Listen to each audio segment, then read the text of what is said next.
আর আমাদের বাংলাদেশের মসজিদত সামনের দেওয়ালে লেখা আছে বারান্দার উপরে যে এই মসজিদে দুনিয়াবি কথা বলা নিষেধ। কতক্ষণ টাকা যে মসজিদে এটা লেখা আছে জমজমের পানি দিয়ে যদি মোতাল্লি ওযু করে, এই কতক্ষণ টাকা যে মসজিদে এটা লেখা আছে জমজমের পানি দিয়ে যদি মসজিদের ইমাম মোতাল্লি কমিটি মুক্তাদি সব যদি ওযু করে আল্লাহ সওয়াব দিবি, আমার সন্দেহ হয়। যে মসজিদে এখনো এক রাকাত নামাজ পড়লে 50,000 রাকাতের সওয়াব। জোরে বলা গেল সুবহানাল্লাহ।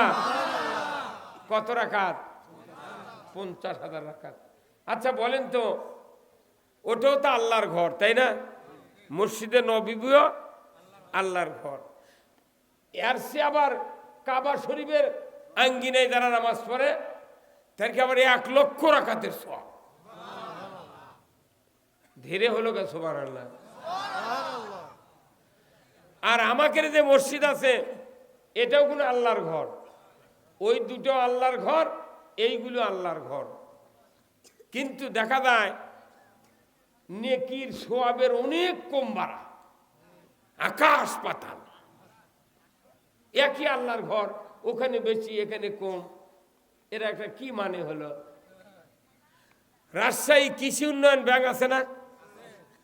দুপচাচিও আছে কৃষি উন্নয়ন ব্যাংক। ওরা রাজশাহী হেড অফিস আর দুপচাচি আছে ব্রাঞ্চ অফিস। রাজশাহী ব্যাংক থেকে যদি কেউ লোন নেয় তাহলে শতকরা সুদের হার 7.5 থেকে শুরু করে 15 টাকা। এখানেও যারা সুদে করে লোন নেয় তার কেউ 7.5 থেকে 15 টাকা। ব্যাংকের মানে এক। তো ওখানে আল্লাহর ঘরত 50,000 রাকাত, কাবা ঘরত 1 লাখ। এখানে এসে দাড়ি টুপি জুব্ব হাজি গামছা হজ উমরা, আবার 2 কানত 2 আতরের তুলো, কতক্ষণ টাকা, আবার দাড়িত মিন্দি দিয়ে রুমাল ঘুঙ্গুর দিয়ে মসজিদের মধ্যে ঢুকে পাগড়ি বান্ধে, তাও 27 গুণ সওয়াব। টাইনে টুনে হয় কি হয় না আল্লাহ ভালো জানে। কতক্ষণ? তাহলে ওখানে এত সওয়াব আর আমাদের মসজিদে সওয়াব নাই। 27 গুণ সওয়াব নেওয়ার উদ্দেশ্যে পাগড়ি দিয়ে গেলেন ভালো, কিন্তু রসুল যে মসজিদে নামাজ আদায় করেছেন ওই মসজিদে কি সুদে টাকার ফাটি আছিল? হ্যাঁ আছিল? আমাদের মসজিদ বহু রুমাল আলা মুসল্লি আছে, তারা কিস্তির টাকা লেছে। তাহলে এটি পাগড়ি দিয়ে ওদের সওয়াব হচ্ছে কিনা আমার না সন্দেহ হয়। হ্যাঁ কতক্ষণ? এখন ওখানে 50,000 রাকাতের সওয়াব রসুলের মসজিদে নামাজ পড়লে, এখানে 27 গুণ পাগড়ি দিলে গে খুব পুষ্পাসে যদি ধর্মীয় লেবাস দেখে মসজিদে ঢোকে, ডান পাও আগে দিয়া বাম পাও পিছনে দিয়া যদি ঢুকতে দোয়া পড়ে আল্লাহুম্মা ইফতাহলি আবওয়াবা রাহমাতিক, আবার আসলো আল্লাহুম্মা ইন্নী আসআলুকা মিন ফাদলিক। এতগুলো শর্ত পূরণ করেও 27 গুণ যদি আল্লাহ দেয় তাহলে এটি 27 আর ওটি 50,000। কি কারণ ওটি এত সওয়াব দেওয়া লাগবে আল্লাহর? এর চিন্তা করা লাগবে তো। ওটাও আল্লাহর ঘর, এটাও আল্লাহর ঘর, ওটাও কৃষি ব্যাংক, এটাও কৃষি ব্যাংক। সুদের হারে এক, কিন্তু নামাজের ব্যাপারে এরকম হলো কা?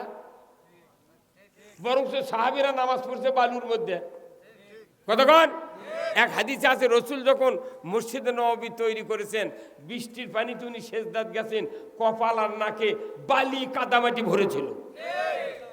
আর আমাকে এটি কি ইটের ইমারত, টাইলস, তার উপর কার্পেট পাড়া, মোতাল্লিক যাতে ঠান্ডা না লাগে। কতক্ষণ? আবার সামনের কাতারের মুসল্লিরা যায় নামাজ পড়ে তো যার যার মতো। কেউ যদি যায় কয় সরো, কথা কয় না। তাহলে এত পোষপাস, বালু নাই, ধুলা নাই, মুছিচ্ছে সবসময়, আজান মাইকে হচ্ছে কি রে? কিন্তু আমার একটা গবেষণা যে সওয়াবের এত কম বাড়া হবে কে? তখন আমি চিন্তা করলাম হাদিস পড়ে, এটা হলো যে রসুল ওই মসজিদে ইমামতি করতেন, ওই রসুল একদিকে রসুল, একদিকে নবী, আবার একদিকে শাসক, রাষ্ট্রশক্তি, রাষ্ট্রপতি, তিনি ওই মসজিদের ইমামতি করতেন, 1 নম্বর শর্ত। 2 নম্বর হলো ওই মসজিদে 12.5 লক্ষ বর্গমাইল শাসন করেছেন ওই মসজিদের মিম্বরে বসে। মিম্বরে বসে শাসন কার্য চালাতে কি করছে? প্রথম নামাজ কায়েম করেছেন, জাকাত চালু করেছেন, চোরের হাত কাটার আইন চালু করেছেন, মদ হারাম করেছেন, জেনা বন্ধ করেছেন। কথা ঠিক কিনা?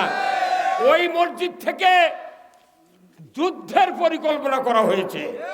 ওই মসজিদ থেকে যুদ্ধের জন্য সাহাবীদেরকে সৈন্যভাবে ইনক্লুড করা হয়েছে।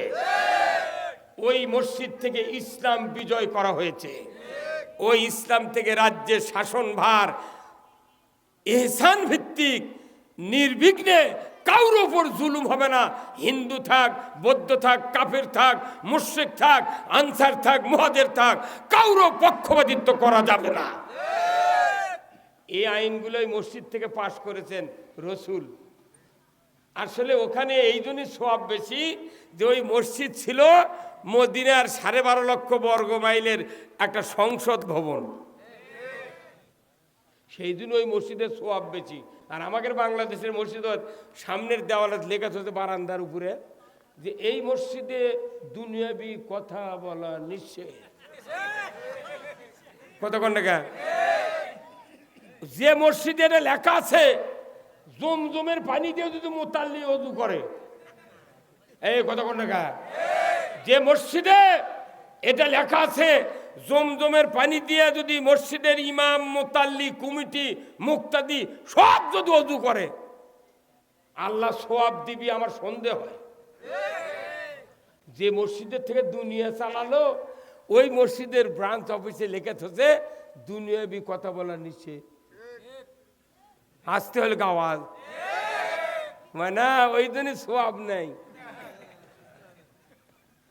আমাদের মসজিদগুলিতে যদি রসুলের আদর্শ অনুযায়ী কোরআনের হক কথা আইন প্রণয়ন করা হতো, মসজিদে যদি দুনিয়ার বিচার ব্যবস্থা চালু করা হতো, আল্লাহর ইজ্জতের কসম এই মসজিদগুলোতে আল্লাহ ওই রকম সওয়াব দিত। কিন্তু আমরা সেই কাম না করে আরো কমিটির যারা থাকে তারা বিরোধিতা করে। কি আমি দেখতেছি তো 47 বছর ইমামতি করতেছি, এখনো মসজিদের মোতাল্লি ঠিক হয়নি। তাহলে রসুলের ওই ঘর, ওই আল্লাহর ঘর, উনি যে মসজিদে ইমামতি করতেন ওই আদলে আমাদের মসজিদ তৈরি যতদিন না হবে ততদিন ইসলামের জাগরণ পৃথিবীর জমিনে জড়ানো হবে না। তাহলে রসুলের নেতৃত্ব মেনে নিয়েছেন সাহাবীরা কোথার থেকে? মসজিদে যেরকম উনি ইমামের নেতৃত্ব স্থান দখল করেছেন, রাষ্ট্রের নেতৃত্ব ওই জায়গার থেকে গ্রহণ করতে হবে। মসজিদে যিনি ইমাম তিনি রাষ্ট্রের ইমাম। এই কথা কোন না? প্রত্যেকটা এমপি সিট আছে না? এমপির সিটে যে মসজিদ আছে 2 থানা মিলে 1 সিট, অতএব 2 থানার বড় বড় মসজিদ আছে, আপাতত 1 থানার ওই এমপির ইমামতি করতে হবে। তবে গে এই দেশ ভালো হবি যদি ইমামতি করার পরে এমপি যদি 5 কেজি গম মারে খায়, মুক্তাদি তাহলে কবি স্যার আপনি তো আর আসেন না, আপনি 5 কেজি খাসেন। কতক্ষণ? তাহলে আমাদের এই কোরআন এবং হাদিস পড়ে আমরা যে বুঝেছি দুটো বিষয় আমাদেরকে কঠিন সিদ্ধান্ত নিয়ে মানতে হবে। কয়টা বিষয়? একটা হলো আল্লাহর আনুগত্য, দ্বিতীয়টা হলো রসুলের নেতৃত্ব। আল্লাহর আনুগত্য, রসুলের নেতৃত্ব মেনে না নেওয়া পর্যন্ত একজন লোক জান্নাতে যেতে পারবো না। কি আমরা যত মানুষের নেতৃত্ব মেনে নিচ্ছি, কিন্তু রসুলের নেতৃত্বের কথা বললি আমাকে বলে হুজুর আপনি আবার রাজনীতি শুরু করলেন। তো তুমিও রাজনীতি করো আমরাও করি, তোমার জনগণ যেটা গ্রহণ করে করবি। কতক্ষণ? আমাদের দেশের নেতা, কত নেতা দেখলাম, 54 বছরে 17টা নেতা দেখেছে এই দেশে। এরা কি হিন্দু ছিল? ধুতি পরা, লঘুনালা? তাহলে এনারা তো মুসলমানের দাবিদার, অথচ কোরআনে আছে আল্লাহ তাআলা বলছেন ডাইরেক্ট যে যারা সরকার হবে যদি মুসলমান হও নামাজ চালু করো, জাকাত আদায় করো, ন্যায় কাজ চালু করো, অন্যায় বারণ করো। সরকার ছাড়া নামাজ কায়েম করার শক্তি কাউরও। তাহলে আমরা আগে নেতৃত্ব মানবো রসুলের, যেরকম ঠিক কিনা? তাহলে একটু স্লোগান দেওয়া যায় কি? আমরা কি রসুলের নেতৃত্ব মেনে নিতে রাজি আছি? কারা কারা দুহাত তুলে আল্লাহকে দেখান। লিল্লাহে তাকবীর, নারায়ে তাকবীর। আল কোরআনের আলো, আল কোরআনের আলো, কোরআন হাদিস যেখানে, দুনিয়ার মুসলিম, বাংলার মুসলিম, বগুড়ার মুসলিম, দুপচাচিয়ার মুসলিম, তালোরার মুসলিম, খানপুরের মুসলিম, আমার নেতা তোমার নেতা বিশ্বনবী মোস্তফা লিল্লাহে তাকবীর।